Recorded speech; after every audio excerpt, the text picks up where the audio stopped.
Hi everybody. ఈరోజు మనం ప్రాథమిక హక్కుల కోసం చర్చించుకోబోతున్నాం. ప్రాథమిక హక్కులు ఇవి మనకి భారత రాజ్యాంగంలో పార్ట్ 3 మూడవ భాగంలో ఆర్టికల్స్ 12 నుండి ఆర్టికల్ 35 వరకు కూడా భారత రాజ్యాంగంలో ప్రాథమిక హక్కులు పొందుపరచబడి ఉన్నాయి. అసలు ప్రాథమిక హక్కుల కోసం మాట్లాడుకునే ముందు అసలు హక్కు అంటే ఏంటో నిర్వచించే ప్రయత్నం చేద్దాం. దేన్ని హక్కు అంటాం? మనం చిన్నప్పటి నుంచి హక్కుల కోసమే మాట్లాడుకుంటాం. అసలు హక్కు అంటే ఏంటి? ఏదైనా ఒక విషయం మనకి హక్కు అవ్వాలి అంటే అది కొన్ని కండిషన్స్ని సాటిస్ఫై చేయాలి. ఏంటి ఆ కండిషన్స్ అంటే, మొట్టమొదటిది వ్యక్తి చేత బలంగా కోరుకోబడాలి. వ్యక్తి చేత కోరుకోబడి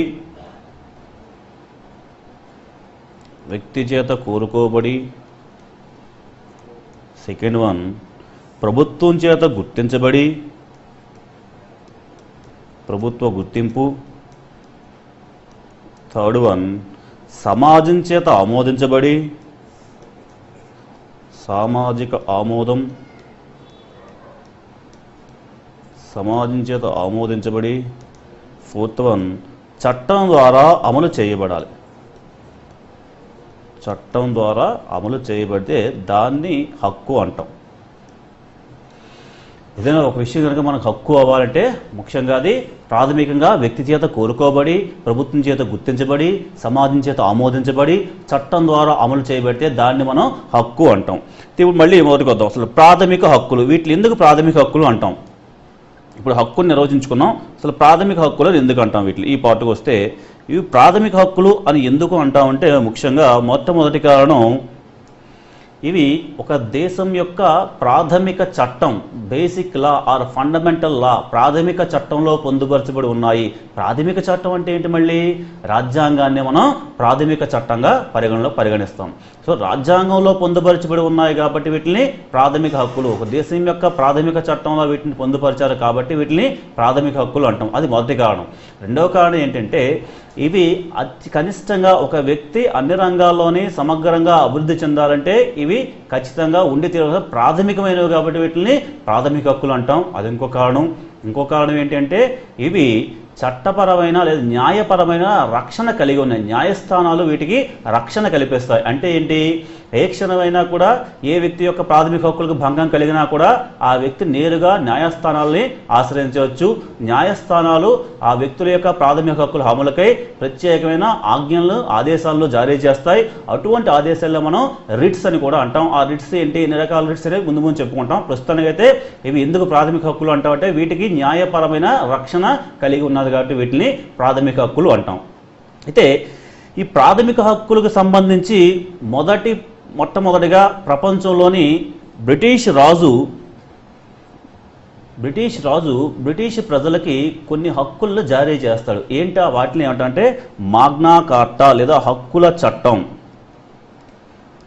మాగ్నా కార్టా లేదా హక్కుల చట్టం. దీన్నే ప్రపంచంలోని ప్రాథమిక హక్కులకు సంబంధించి మొదటి లిఖిత పత్రంగా దీన్ని పరిగణిస్తారు. మాగ్నా కార్టా. ఇది మనకి 2012లో అడిగాడు. ప్రపంచంలోని ప్రాథమిక హక్కులకు సంబంధించి మొదటి లిఖిత పత్రంగా దీన్ని పరిగణిస్తారంటే మాగ్నా కార్టా. సో ఈ మాగ్నా కార్టాను అనుసరించి అమెరికా రాజ్యాంగం అనేది అమెరికా రాజ్యాంగంలో బిల్ ఆఫ్ రైట్స్గా పొందుపరచడం జరిగింది. వీటిని బిల్ ఆఫ్ రైట్స్గా. దాని నుండి మన భారత రాజ్యాంగ నిర్మాతలు ఇవి అమెరికా రాజ్యాంగం. ఇక్కడ నుండి మనకు వచ్చేసరికి ప్రాథమిక హక్కులుగా మారేవి. అంటే ఏంటి? ప్రాథమిక హక్కులు ఎక్కడి నుంచి స్వీకరించడం జరిగిందంటే అమెరికా రాజ్యాంగం నుండి స్వీకరించి పార్ట్ 3లో ఆర్టికల్ 12 నుండి ఆర్టికల్ 35 వరకు కూడా ఈ ప్రాథమిక హక్కుల్ని మనకి భారత రాజ్యాంగంలో పొందుపరచడం జరిగింది. ఇక్కడ వరకు సంబంధించి మనకు పరీక్షలో ఇంపార్టెంట్ ఏంటంటే, ఒకటి ప్రాథమిక హక్కులు ఏ రాజ్యాంగం నుండి స్వీకరించారు అలాగ అడుగుతాడు. అదే నెక్స్ట్ ఈ మాగ్నా కార్టా, ప్రపంచంలోని మొదటి లిఖిత పత్రంగా దీన్ని పరిగణిస్తారు ప్రాథమిక హక్కులకు సంబంధించి అంటే అది మాగ్నా కార్టా. ఈ రెండు మనకి ఈ పరీక్షలో ఇంపార్టెంట్ పాయింట్స్. అలాగే ప్రాథమిక హక్కులు ఎన్నో భాగంలో పొందుపరచబడ్డారు అంటే 3వ భాగంలో ప్రాథమిక హక్కుల్ని పొందుపరచడం జరిగింది. ఇవి పరీక్షలో మనకి ఇంపార్టెంట్ పాయింట్స్. అయితే ఈ ప్రాథమిక హక్కులు అనేవి నిరపేక్షమైనవి కాదు. ఎందుకు నిరపేక్షమైనవి కావు అంటే వీటిపై ప్రభుత్వాలు కొన్ని సహేతుకమైన పరిమితుల్ని విధించవచ్చు. అంటే రీజనబుల్ రిస్ట్రిక్షన్స్. అయితే పరిమితులు అనేవి సహేతుకమా కాదా అని చెప్పి మళ్ళీ న్యాయస్థానాలు పరీక్షిస్తాయి. ఒకవేళ ఆ పరిమితులు కనుక సహేతుకం కాకపోతే న్యాయస్థానాలు అటువంటి షరతుల్ని రద్దు చేసే అధికారం న్యాయస్థానాలకి కలిగి ఉంటాయి. సో ఇది ప్రాథమిక హక్కులకు సంబంధించి. అయితే సరే, మనం రాజ్యాంగంలోని భారత రాజ్యాంగం ప్రాథమిక హక్కుల్ని 7 గ్రూపులుగా వర్గీకరిస్తుంది. ఏంటా 7 గ్రూపులు? ఈ వర్గీకరణ అనేది రాజ్యాంగమే చేసింది, మనం చేసిన వర్గీకరణ కాదు. భారత రాజ్యాంగం ప్రాథమిక హక్కుల్ని 7 గ్రూపులుగా వర్గీకరిస్తుంది. ఎప్పుడు 1950 టైంలోని భారత రాజ్యాంగం అమల్లోకి వచ్చింది. అప్పుడు భారత రాజ్యాంగంలో ప్రాథమిక హక్కులు 7 గ్రూపులుగా ఉన్నాయి. ఏంటా 7 గ్రూపులు అంటే, ఫస్ట్ వన్ ఆర్టికల్ 14 నుండి ఆర్టికల్ 18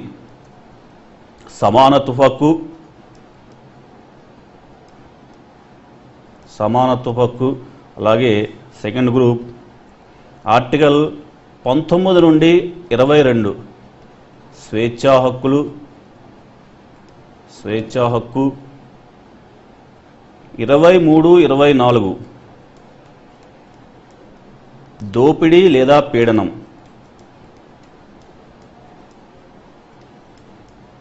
పీడనాన్ని నిరోధించే హక్కు.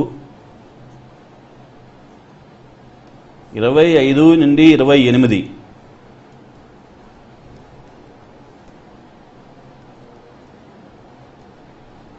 మత స్వాతంత్రపు హక్కులు. 29, 30 సాంస్కృతిక విద్యా హక్కు. 29 నుండి 30 వరకు సాంస్కృతిక విద్యా హక్కులు. 31 ఆస్తి హక్కు.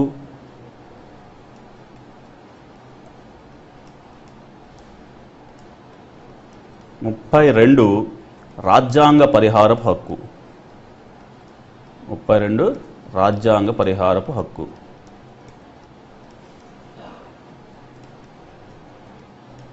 ఇవి భారత రాజ్యాంగంలో ఉన్న 7 రకాలైన ప్రాథమిక హక్కుల గ్రూపులు. 3, 4, 5, 6, 7 ఇవి 7 రకాల గ్రూపులు. అయితే ప్రస్తుతం మనకు ఉండేవి కేవలం 6 హక్కులు మాత్రమే. ఎందుకు అంటే 44వ రాజ్యాంగ సవరణ చట్టం 1978, 44వ రాజ్యాంగ సవరణ చట్టం 1978 ద్వారా ఈ యొక్క ఆస్తి హక్కుని ప్రాథమిక హక్కుల జాబితా నుండి తొలగించడం జరిగింది. ఆస్తి హక్కుని మనకి ప్రాథమిక హక్కుల జాబితా నుండి తొలగించడం జరిగింది. ప్రస్తుతానికి భారత రాజ్యాంగంలోని 7 హక్కులు మాత్రమే ఉన్నాయి. దీన్ని వెళ్ళి మన పరీక్షలు ఇంపార్టెంట్. ఎన్నో రాజ్యాంగ సవరణ ద్వారా ఆస్తి హక్కుని ప్రాథమిక హక్కుల జాబితా నుండి తొలగించారు అలాగైనా అడగచ్చు. ఈ క్రింది వారంలో ఏది ప్రాథమిక హక్కుగా పరిగణించరు, అదేవిధంగా అలాగైనా మనకి ప్రశ్నలు అడిగే అవకాశం ఉంది. ఈ 31 ఆర్టికల్ కింద ఉన్న ఆస్తి హక్కుని 44వ రాజ్యాంగ సవరణ చట్టం 1978 ద్వారా ప్రాథమిక హక్కుల జాబితా నుండి తొలగించి ప్రస్తుతానికి అది న్యాయపరమైన హక్కుగా ఆర్టికల్ 300A కిందని ఆస్తి హక్కు అనేది న్యాయపరమైన హక్కుగా చలామణి అవుతుంది. న్యాయపరమైన హక్కుగా పరిగణిస్తున్నాం. ప్రస్తుతానికి ఇది ప్రాథమిక హక్కు కాదు. ఇదే ఆస్తి హక్కు మనకి ఆర్టికల్ 19లో కూడా వస్తుంది. ఆర్టికల్ 19 క్లాజ్ Fలో కూడా ఆస్తి హక్కు వస్తుంది. సో ఈ 2 దగ్గరలో ఉన్న ఆస్తి హక్కుని కూడా ప్రాథమిక హక్కుల జాబితా నుండి తొలగించడం జరిగింది 44వ రాజ్యాంగ సవరణ చట్టం. ఏంటి ప్రాథమిక హక్కులకి మరియు ఈ న్యాయపరమైన హక్కులకి తేడా ఏంటి అంటే, ఒకవేళ కనుక ఆస్తి హక్కు ప్రాథమిక హక్కు అయితే ప్రజా ప్రయోజనాల దృష్ట్యా ప్రైవేటు వ్యక్తుల నుంచి ఆస్తుల్ని బలవంతంగా తీసుకునే హక్కు ప్రభుత్వాలకు ఉండదు. ఎందుకంటే ప్రాథమిక హక్కు కాబట్టి ప్రాథమిక హక్కుల అమలు కోసం న్యాయస్థానాలకు ఆశ్రయించవచ్చు. అయితే న్యాయపరమైన హక్కు కాబట్టి ప్రజా ప్రయోజనాల దృష్ట్యా ఎమినెంట్ డొమైన్ అంటారు. ఈ ఎమినెంట్ డొమైన్ పేరుతోని ప్రజా ప్రయోజనాల దృష్ట్యా ప్రైవేటు ఆస్తుల్ని బలవంతంగా తీసుకునే అధికారం ప్రభుత్వానికి వస్తుంది. ప్రస్తుతానికి అది న్యాయపరమైన హక్కుగా. మనకి ఇంత అవసరం లేదు గ్రూప్ 2 స్థాయిలో తీసుకుంటే మనకి ఆస్తి హక్కు ఎన్నవ రాజ్యాంగ సవరణ ద్వారా తొలగించారు అలా అడుగుతాడు, లేదా క్రింది వనలో ఏది న్యాయపరమైన ఏది ఆ ప్రాథమిక హక్కుగా పరిగణించబడదు అని అడిగే అవకాశం ఉన్నది. ఇది మనం ఆర్టికల్స్ 12 నుండి చెప్పుకున్నాం. మనకి ఇక్కడ 14 నుండి స్టార్ట్ అయ్యి మరి 12, 13 ఏంటి అంటే, ఫస్ట్ వన్ ఆర్టికల్ 12 అనేది రాజ్యం యొక్క నిర్వచనం. ఆర్టికల్ 12 డెఫినేషన్ ఆఫ్ స్టేట్ లేదా రాజ్యం అంటే ప్రభుత్వం. ఆర్టికల్ 12 రాజ్యం నిర్వచనం. దీని ప్రకారం దేన్ని ప్రభుత్వం లేదా రాజ్యం అంటామంటే ఫస్ట్ వన్ కేంద్ర శాసన నిర్మాణ మరియు కార్యనిర్వాహక వర్గాలు. ఇవి ప్రభుత్వం, సెంట్రల్ గవర్నమెంట్, పార్లమెంటు కార్యనిర్వాహక వర్గాలు. అదేవిధంగా రాష్ట్ర శాసన నిర్మాణ కార్యనిర్వాహక స్టేట్ గవర్నమెంట్స్, స్టేట్ అసెంబ్లీసు. అదేవిధంగా స్థానిక సంస్థలు, పంచాయతీలు, మున్సిపాలిటీలు, ఇవి స్థానిక సంస్థలు. అదేవిధంగా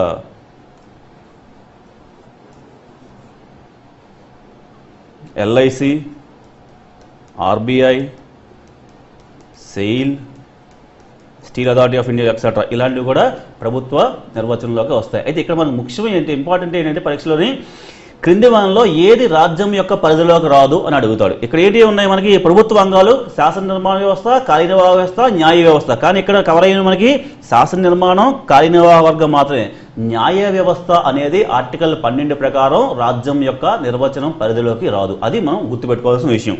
నోట్ ఏంటంటే ఎగ్జామ్ పాయింట్ ఆఫ్ వ్యూలో మనకి నోట్ జ్యుడిషియరీ లేదా న్యాయ వ్యవస్థ అనేది రాజ్యం యొక్క నిర్వచనంలోకి రాదు ఆర్టికల్ 12 ప్రకారం. న్యాయ వ్యవస్థ రాజ్యం యొక్క నిర్వచనంలోకి ఆర్టికల్ 12 ప్రకారం రాదు. ఇది మనకి పరీక్షలు ఇంపార్టెంట్. క్రింది వానలో ఏది రాజ్యం యొక్క నిర్వచనంలోకి రాదు అని అడిగిన రోజులు ఉన్నాయి కాబట్టి ఇది మనకి పరీక్షలో ఇంపార్టెంట్. ఏంటి అంటే అది న్యాయ వ్యవస్థ రాజ్యం యొక్క పరిధిలోకి రాదు. ఇది ఆర్టికల్ 12.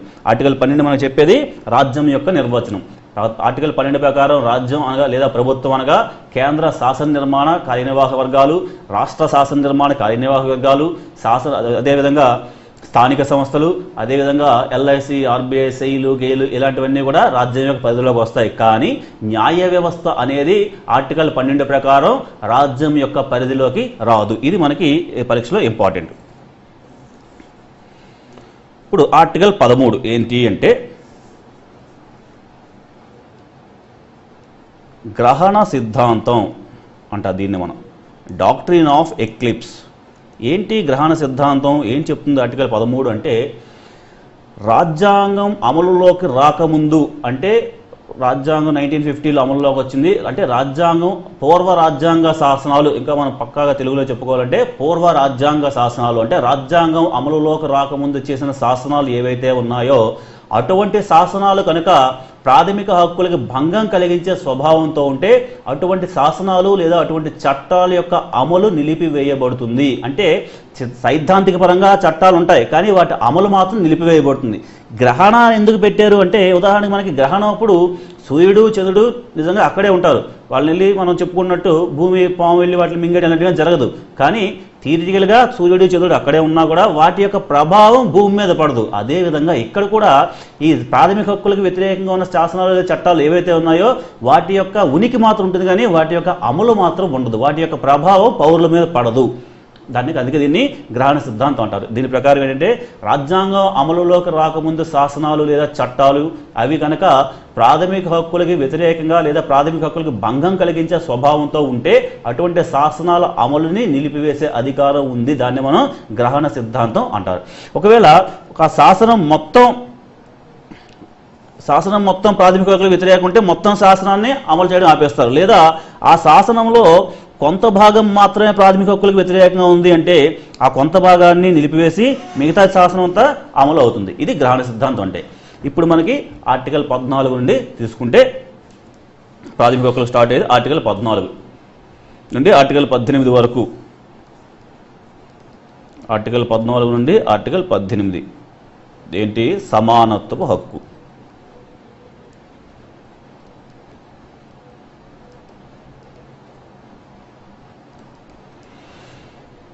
ఇది సమానత్వం లేదా రైట్ టు ఈక్వాలిటీ అని ఇంగ్లీష్లో చెప్పుకుంటాం. ఇక్కడ మనకి కొన్ని పదాలు ఇంగ్లీష్లో కూడా మనం తెలుసుకోవాల్సిన అవసరం ఉంటుంది హక్కులకు సంబంధించి పాలిటీలో. ఎందుకంటే సాధారణంగా మనకి ప్రశ్నాపత్రం అనేది తెలుగులోని ఇంగ్లీష్లోని ప్రింట్ అయి ఉంటుంది.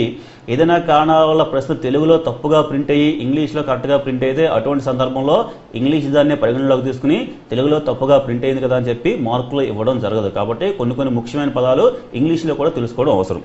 సమానత్వపు హక్కు రైట్ టు ఈక్వాలిటీ ఆర్టికల్ 14 నుండి ఆర్టికల్ 18 వరకు. ఎందుకు దీన్ని సమానత్వ హక్కు ఈ గ్రూప్లో ఉన్న ఆర్టికల్స్ ఎందుకు సమానత్వ హక్కుగా పరిగణిస్తారంటే సమాజంలో ఉండే అసమానతలు ఏవైతే ఉన్నాయో అటువంటి అసమానతలన్నింటినీ తొలగించే ఉద్దేశంతో ఈ ఆర్టికల్స్ ఉంటాయి కాబట్టి దీని మొత్తాన్ని సమానత్వ హక్కుగా మనం చెప్పుకోవడం జరుగుతుంది. దానిలో మొదటగా ఆర్టికల్ 14.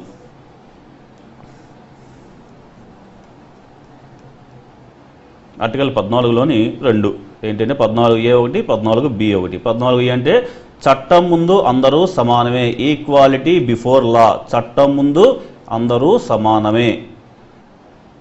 చట్టం మనం సాధారణంగా మనం సినిమాలో చూసుకున్న చట్టం ఏ ఒక్కరికి చుట్టం కాదు, అంటే చట్టం ముందు అందరూ సమానం, అంటే ప్రధానమంత్రి నుండి పని మనిషి వరకు కూడా చట్టం అందరికీ సమానమే అని ఆర్టికల్ 14A చెప్తుంది. ఈ 14B చట్టం ద్వారా అందరికీ సమాన రక్షణ. చట్టం ద్వారా అందరికీ సమాన రక్షణ, ఇది ఆర్టికల్ 14. ఇప్పుడు దీనికోసం వద్దాం. చట్టం ముందు అందరూ సమానమే అంటే ఏంటి అంటే చట్టం ఏ ఒక్కరికి చుట్టం కాదు, అందరూ సమానమే. అయితే ఈ చట్టం ముందు అందరూ సమానమే అనేది ఇంగ్లాండ్లో పుట్టిన భావన. ఇంగ్లాండ్లో ఏవి డైసీ అనే రాజ్యాంగ నిపుణుడు తీసుకొచ్చిన రూల్ ఆఫ్ లాలో కొంత పార్టే ఇది. Rule of law